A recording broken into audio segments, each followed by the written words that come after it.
На ден пред истекот на дополнителниот рок, партиите без некакви изгледи дека и воопшто може да ги приближат ставовите и да го донесат изборниот законник кој е дел од реформската агенда.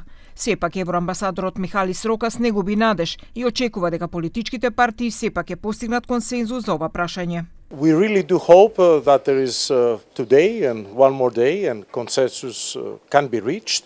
I understand that party coordinators are meeting on a daily basis and hopefully this step will be achieved. As you know, it was already said in public that it concerns 4.2 million euros.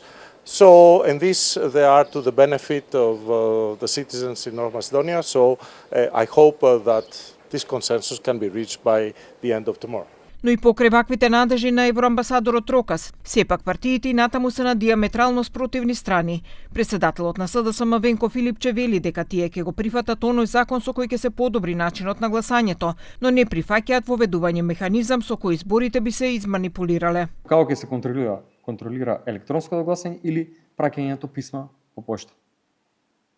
Не предлага власта освен овој предлог и контролен механизам?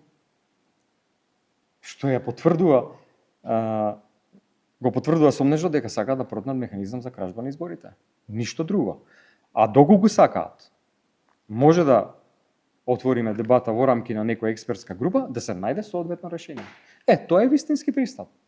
Од ВМРО ДПМН пак вината ја префрлаат кон опозицијата, бидејќи, како што рекоа, немаат намера да се договорат за нов изборен законник. Социјалдемократскиот сојуз, Левица и ДУИ не сакаат нов изборен законник, затоа што тоа го спремаат за алиби во пресред на следниот изборен циклус.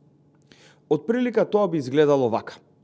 Едните ќе се жалат дека не се внесени препораките на ОПСЕ и ОДИХР во новиот изборен законник, другите ќе се жалат дека немаат повеќе пари за рекламирање, а третите ќе се жалат дека немало да се почитува волјата на граѓаните. Ставот на партиите на албанците се дека диаспората треба да гласа. Албанската лига најави дека ќе го блокира законот доколку не биде постигнат договор да гласа диаспората.